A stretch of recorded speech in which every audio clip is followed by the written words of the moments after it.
नमस्कार, सभी का स्वागत है प्रवचन डिजिटल पर। अंकिता भंडारी हत्या केस आप सभी को पता है, पूरा उत्तराखंड उसके लिए एकजुट हुआ और उस बहन को कहीं मैं कहूँगा इंसाफ उसको मिला, क्योंकि उसके हत्यारे पकड़े गए। पूरे जो मुख्यमंत्री से लेकर जितने भी कैबिनेट मंत्री हैं सबके सब उससे मिले भी, आज भी लोग उनके घर जा रहे हैं। लेकिन दोस्तों, उस बहन को तो कुछ हद तक हम इंसाफ दिलाने में हमने मदद की, लेकिन ठीक एक हमारी दूसरी बहन जो डोब श्रीकोट जो उनका गांव था अंकिता का, उससे महज 15-20 किलोमीटर दूर एक ममता बहुगुण पिछले 3 सालों से गायब है। ना जाने वो बहन जिंदा भी है कि नहीं है। एक उसी की आस में उनके जो भाई हैं प्रदीप जोशी जी हमारे पास आज आए हैं कि उनकी बहन को भी इंसाफ मिले, क्योंकि ये मामला बहुत हाईलाइट हो गया था अंकिता भंडारी वाला, इसलिए जल्दी जल्दी इस पर कार्रवाई हुई।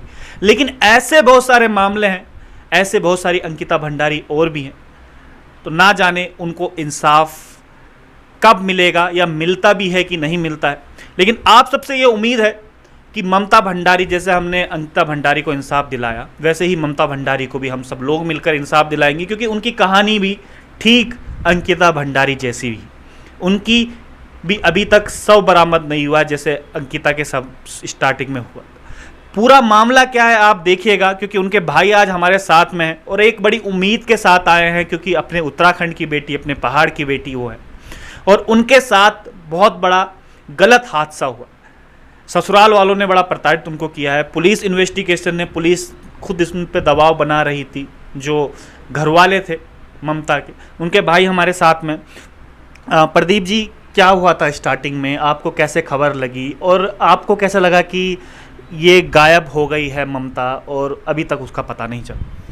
सर, सबसे पहले तो मैं ये कहूँगा कि उत्तराखंड के बहुत सारे ऐसे घर हैं जहाँ अंकिता जैसी घटनाएं हुई हैं, लेकिन आज तक वो घटनाएं समाज के सामने उजागर नहीं हुई। सिर्फ अंतर ये है सर कि अंकिता का केस समाज के सामने, मीडिया, आप लोगों ने समाज के सामने उजागर किया, पब्लिक प्रेशर पड़ा तो पुलिस ने इसमें त्वरित कार्रवाई की।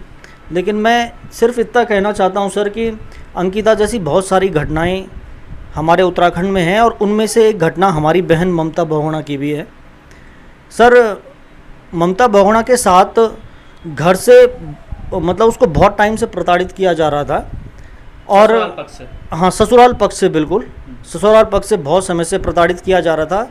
और सर, उसने हमसे बहुत सारी मतलब अब भाई से तो थोड़ा सा एक महिला थोड़ा ये हिचकती है बोलने में, लेकिन माँ से बहुत सारी बातें उसने शेयर की थी।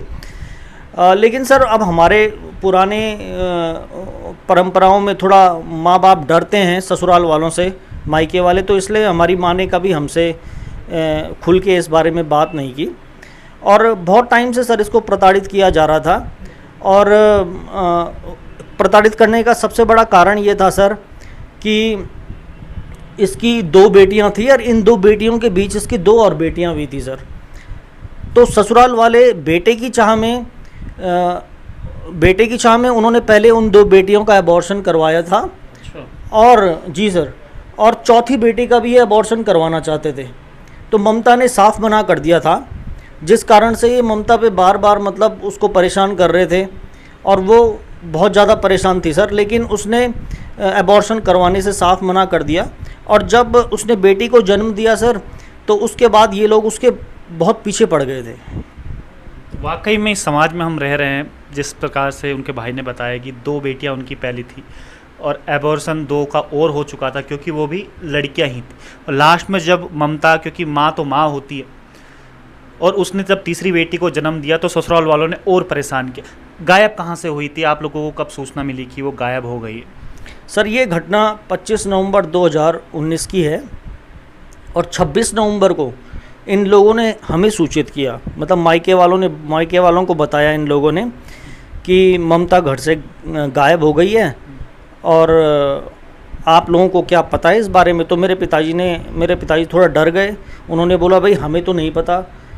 और सर, उसके बाद हम लोगों ने कोतवाली श्रीनगर गढ़वाल में गए और हमने FIR करवाई सर। तो सर, इस केस में एक जोड़ी चप्पल मिली थी, नैथाना पुल से मिली थी वो। और जब आपने इन्वेस्टिगेशन की होगी कि ममता कहाँ चली गई है, जी सर। तब आपने चप्पल एक मिली है, उसके बाद कहाँ से मिली है चप्पल? सर वो चप्पल नैथाना पुल से 26 नवंबर को जब हम उस पुल से गुजर रहे थे, ममता को ढूंढते हुए गुजर रहे थे, तो वो उसी पुल में मतलब बीचों बीचों चप्पल दिखी हमें। तो उसके बाद हम कोतवाली श्रीनगर में गए और हमने पुलिस ने हमें कहा कि मतलब खुद भी पुलिस नहीं गई उन चप्पलों को इकट्ठा करने के लिए, मुझे ही भेजा पुलिस ने कि उन चप्पलों को लेके आओ। तो मैं उन चप्पलों को लेके आया। फिर सर ससुराल वालों से को बुलाया गया, उनसे चप्पलों की शिनाख्त की गई। तो वो सर उनके ही घर की सदस्य की किसी चप्पल थी, लेकिन सर वो बहुत बड़ी 7-8 नंबर की चप्पल थी और उसके पैर में मुश्किल से 4-5 नंबर आ जाता था। तो ये आपको कैसे पता चले कि उनके घर वालों की ये चप्पल है? सर ये खुद उन्होंने ही उन चप्पलों को एक्सेप्ट किया कि ये हमारे घर की चप्पल है, उसके हस्बैंड ने और उसके जेठ ने। तो सर हमें भी ऐसा लगा कि हो सकता है, हमने कहा ये सुसाइड का केस होगा, तो हम उसी उम्मीद में रहे सर कि बॉडी मिलेगी। लेकिन हफ्ते 10 दिन बीत गए सर, बहुत मतलब 10-15 दिन हो गए, उसके बाद बॉडी आज तक नहीं मिली सर। और सबसे बड़ी बात यह है कि हमें पुलिस प्रशासन से बहुत उम्मीद थी सर, लेकिन हमें दुख इस बात का हुआ सर कि वहाँ पर कोतवाल नरेंद्र बिष्ट और दरोगा विनय कुमार हुआ करते थे। उन लोगों ने मुझे सर, मैं छोटा भाई हूँ उसका, और मुझे बुलाकर बोला कि तुम लिख के दो कि तुम कार्रवाई से संतुष्ट होगी। अच्छा, पुलिस के द्वारा ये बोला गया? मुझ पे दबाव बनाया गया सर। और जब सर हम इस घटना को लेकर पुलिस से मिले सर, उन्होंने उल्टा हमें सुनाया, हमारा मजाक बनाया और हमें डरा धमकाकर वो वापस भेज देते थे सर। जितने भी दर्शक देख रहे हैं, जरा ध्यान से सुनिएगा। हम कहते हैं कि पुलिस अपनी इंक्वायरी किस तरीके से करती है, जब तक शोर शराबा नहीं होता है, जैसे अंकिता के केस में हुआ था। पुलिस इन्वेस्टिगेशन किस तरीके से करती है, जो खुद विक्टिम के जो परिवार के हैं उनको कहा जाता है कि आप जांच से संतुष्ट हैं, इस पर आप साइन कीजिएगा। हम भंडारी जी आपके पास भी आएंगे, आपसे भी जरूर पूछेंगे, और डीजीपी साहब आपसे भी जरूर मुलाकात करेंगे इस पूरे सिलसिले में कि आखिर ये पूरा प्रकरण हुआ क्या। तो उसके बाद आपने कहा नहीं कि भाई हम तो जांच से संतुष्ट थे, आपकी क्या था? बिल्कुल भी सर, हम तो पहले ही दिन से जांच से संतुष्ट नहीं थे, क्योंकि सबसे बड़ी बात यह कि जिस दिन ये घटना हुई थी सर, तुरंत पुलिस को दबिश देनी चाहिए थी उनके घर पे। पुलिस उनके घर पे नहीं गई, और जब हमने मतलब उनके पैर पड़े, हाथ जोड़े पुलिस के, तब जाके वो उनके घर गई। और सर उसके बाद भी सर हमें ये उम्मीद थी कि कुछ ना कुछ कार्रवाई होगी। लेकिन सबसे बड़ी बात ये है सर कि वो जो चप्पल, वो एक जोड़ी चप्पल मिले थे पुल पे, उन चप्पलों के डीएनए फिंगरप्रिंट्स भी नहीं लिए गए सर। और अभी हाल ही में जब ये कुछ वीडियो मेरे वायरल हुए थे फेसबुक, तो मेन सबूत था कि जब लड़की जो आपकी गायब हो गई थी, जो ममता जो बहन थी गायब हो गई थी, वो तो मेन सबूत था जो चप्पल मिलने। पुलिस ने अपने सबूत के तौर पे वो चीज़ नहीं रखी अपने पास? नहीं सर, पुलिस ने, मैं आपको बताऊं कि पहले ही वो चप्पल कस्टडी में लेने चाहिए थे पहले ही दिन। लेकिन सबसे बड़ी बात यह है सर कि जब मैं एसएसपी पौड़ी, उस समय जो एसएसपी पौड़ी हुआ करते थे, उनको जब मैं मिलने गया सर, तो 40वें दिन के बाद वो चप्पल पुलिस ने अपनी कस्टडी में लिए सर। और अभी हाल ही में एक एसएसपी जो वर्तमान में एसएसपी हैं, उनके बयान आया है कि इस मामले में पुलिस ने तह तक जाने की कोशिश की। मैं बताता हूं सर कि कैसे पुलिस ने कार्रवाई की इस मामले में, ममता बहन प्रकरण में। पुलिस ने सर उन्होंने कहा कि जल पुलिस और एसडीआरएफ ने पानी में ढूंढने की कोशिश की, लेकिन सर उनके पास एक कांटा हुआ करता था, जिस कांटे से वो प्रयास करते थे उसको ढूंढने का। लेकिन सर उन्होंने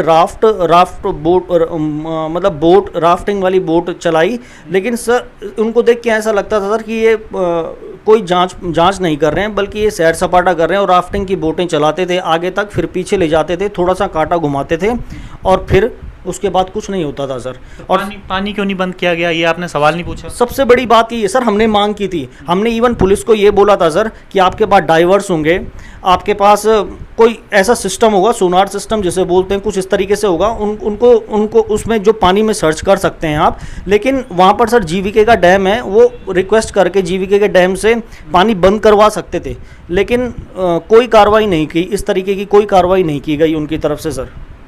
कमाल हो गया, एक बेटी गायब हो जाती है, कई दिनों से वो गायब ही, और पुलिस इस प्रकार से अपना काम करती है।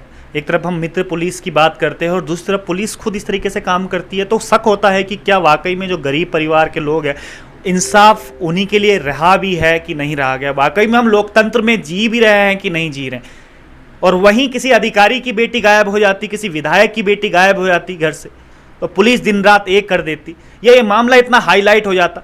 केवल ये मामला हाईलाइट नहीं हुआ, मीडिया ने इसको इतनी तवज्जो नहीं दी, इसलिए 3 साल से अभी तक ममता बहुगुणा कहाँ है, क्या वो जिंदा है भी कि नहीं है, उसका कुछ नहीं पता चला। उसके बाद पुलिस प्रशासन के बड़े अधिकारियों से भी आप मिले होंगे, एसएसपी से मिले होंगे, तो उनकी तरफ से क्या कुछ रहा कि अभी तक क्यों बॉडी बरामद नहीं हुई, वो जिंदा है भी कि नहीं है, क्या कुछ रहा उसमें?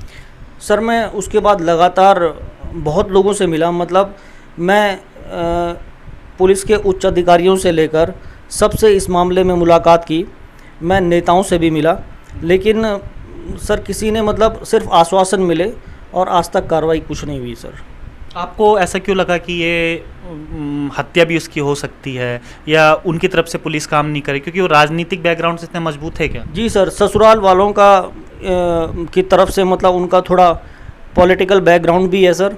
और पहले ही दिन इस केस में जो वर्तमान सरकार है सर, उनके एक बड़े मंत्री हैं, उन्होंने पहले ही दिन इस केस में उस समय के जो कोतवाल साहब थे उनको फ़ोन करके इस केस में उन पर दबाव बनाया सर। दबाव बनाया? वो मंत्री कौन थे, नाम ले लीजिए, कोई दिक्कत नहीं है, क्योंकि जितने आपके साथ इंसाफ नहीं हुआ तो उनका नाम लेने में कोई गुरेज नहीं है। सर एक्चुअली हमें भी विश्वसनीय सूत्रों से पता चला है कि वहाँ पर डॉक्टर धन सिंह रावत जी हैं, तो उनके ही कुछ वहाँ पर सर कार्यकर्ता हैं, तो उनके कार्यकर्ताओं ने सर पहले ही दिन कोतवाल साहब को फ़ोन कर दिया था कि इस मामले में मतलब उन्होंने अपनी तरफ से मतलब दबाव बना दिया था सर इस केस में दबाव बना दिया था। वाकई में ये बड़ा ही ये हृदय विदारक भी घटना है और पूरे उत्तराखंड को एक झकझोर करने वाली है। हम लॉ एंड ऑर्डर की बात करते हैं, पहाड़ की एक बेटी गायब हो जाती है, इतने दिनों से 3 साल हो गए, उसका कुछ पता नहीं है और अभी भी उनके परिवार वाले दर दर की ठोकरें खा। आप सबसे उम्मीद है कि जैसे अंकिता के मामले में पूरा सोशल मीडिया एक हो गया था, पूरे सड़कों पर लोग दिखे थे, आज हमें ममता बहुगुणा को भी इंसाफ दिला। ममता बहुगुणा आखिर है कहाँ पर, उसकी बॉडी कहाँ पर है? अब तक तो हो सकता है अगर उसकी बॉडी, क्या लगता है आपको कि उसकी बॉडी होगी कहाँ पर, अगर होगी भी? सर मेरा सिर्फ इतना बोलना है सर कि पुलिस ने गुमशुदगी की रिपोर्ट दर्ज की है इस मामले में, और पुलिस ने सिर्फ और सिर्फ मतलब गुमशुदगी के एंगल से ही जांच की है। हमारा मानना ये था, बहुत टाइम हो गया सर, अगर सुसाइड होता ये तो बॉडी मिलनी चाहिए थी, तो हम उनसे बार बार ये मांग कर रहे थे कि मर्डर के एंगल से भी जांच हो, क्योंकि हमें पूरा ऐसा लग रहा है कि इन लोगों ने, ससुराल वालों ने उसको मार के और उसकी लाश को कहीं ना कहीं उसको ठिकाने लगाया है सर। तो हमारी मांग ये थी कि मर्डर के एंगल से भी जांच हो, लेकिन आज तक सर इस एंगल से, इस बिंदु पे कोई भी कार्रवाई नहीं हुई है सर। किस एंगल से पुलिस ने इस पूरे जांच की? सर पुलिस ने तो इस मामले को रफा दफा करने की पूरी कोशिश की है। पुलिस ने तो फॉर्मेलिटीज़ की हैं। मैं बता तो रहा हूँ सर कि पुलिस ने तो सिर्फ क्या किया है कि एसएसपी महोदय बोल रहे थे कि जल पुलिस ने ढूंढने की कोशिश की, लेकिन कोई भी कुछ भी नहीं हुआ सर। वो वहाँ पर डैम है, वो जीवीके के डैम से बोल के उस पानी को रुकवा सकते थे, लेकिन पानी को भी उन्होंने रुकवाया नहीं। अगर वो सर वहाँ पर पानी को रुकवाते तो हो सकता था उनको कोई एविडेंस मिलता, लेकिन सर इन लोगों ने मतलब अपनी तरफ से एविडेंस ढूंढने की, पुलिस प्रशासन ने तो एविडेंस ढूंढने की कोशिश की ही नहीं। बड़े हल्के में इन्होंने मामला ऐसा लगा सर जैसे कोई साइकिल चोरी हो गई हो, और हो सकता है सर ये सब इसलिए हुआ हो क्योंकि उनकी तरफ से राजनीतिक दबाव था, बड़े नेता का फ़ोन आ गया था उनकी तरफ से कोतवाल साहब को, तो इसलिए कोई कार्रवाई नहीं हुई सर, हमें ऐसा लग रहा है सर। तो मेरा सिर्फ ये बोलना है सर कि क्या आम जनता को, मतलब जिनकी कोई राजनीतिक पकड़, जिनका कोई नहीं है, क्या उनको न्याय नहीं मिलेगा सर इस देश में? मतलब आम इंसान ऐसी न्याय के लिए, इंसाफ के लिए भटकता रहेगा। और सर यदि यही केस किसी अधिकारी का, किसी नेता का, किसी वीआईपी का या मीडिया के थ्रू ये उजागर हो जाता, तो मतलब हाई प्रोफाइल हो जाता, तो तब जाके मतलब पुलिस कार्रवाई करेगी। मतलब ये हाल है सर कि आज भी हम स्वतंत्र भारत, मतलब अब इस भारत में रह रहे हैं, 21वीं सदी के भारत में रह रहे हैं, और ये हाल है सर कि हम लोगों को, मतलब एक आम इंसान को इस देश में इंसाफ के लिए भटकना पड़ रहा है सर। बिल्कुल, ये बिल्कुल सही बात कही है ममता के भाई ने कि आम इंसान की क्या कुछ हालत है। ठीक अंकिता जैसा केस, जैसे उसको शुरुआत में आत्महत्या बनाने की कोशिश किया जा रहा था, मैं अंकिता का केस बार बार कोट इसलिए कर रहा हूँ क्योंकि अंकिता जैसी ना जाने कितनी और पहाड़ की बेटियां हैं जिनका केस फाइलों में दब के रह गए। आपने खुद सुना, जो ममता बहुगुणा के भाई हैं उन्होंने कहा कि कैसे उनकी बहन को अबॉर्शन उनका कराया गया। बेटे की चाहत में 2 बेटियां पहले ही थी, उसके बाद 2 बार अबॉर्शन हुआ, उसके बाद ससुराल वालों ने इतना दबाव दिया और अचानक से वो गायब हो जाती। और पुलिस वाले टाल मटोली इसमें करते हैं और कहते हैं इनको कि आप जांच में आप साइन कीजिएगा कि आप जांच से संतुष्ट हैं।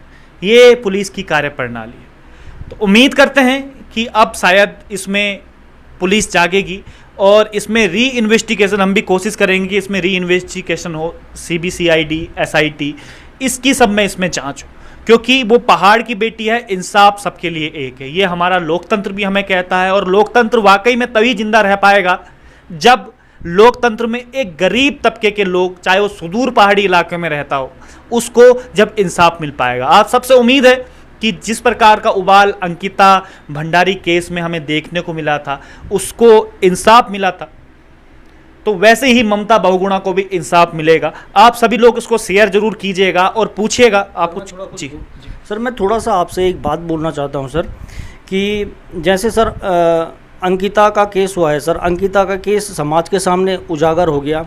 आप ही लोगों ने बहुत प्रयास किया, इसमें मीडिया का बहुत बड़ा सहयोग है सर। तो शुरुआत में तो सर हमने भी मीडिया से बहुत रिक्वेस्ट की, लेकिन किसी ने साथ नहीं दिया। तो जब आप तक ये बात पहुंची तो आपने इस मामले को बहुत गंभीरता से लिया सर। तो मेरा बोलने का अर्थ ये है सर कि मतलब जब कोई केस हाईलाइट हो जाएगा तभी क्या उस पर कार्रवाई होगी। मतलब मेरी सिर्फ ये निवेदन है सर, DGP साहब से मेरा सिर्फ ये निवेदन है कि यदि श्रीनगर गढ़वाल या स्थानीय पुलिस इस मामले में उनका बस का अगर नहीं है ये मामला इसको सॉल्व करना, तो क्या आप इस केस को मतलब CBCID या उच्च अधिकारियों को ट्रांसफ़र नहीं कर सकते हैं। मतलब आप लोगों ने कोर्ट में जाके FR लगा दी, तो मतलब इसका मतलब ये है कि आपने पहले भी प्रयास नहीं किया और राजनीतिक दबाव के कारण आपने इसमें कोशिश की कि जल्दी से जल्दी FR लग जाए और ये केस बंद हो जाए। इसलिए मेरा सर ये निवेदन है कि इस केस को CBCID को ट्रांसफ़र किया जाए।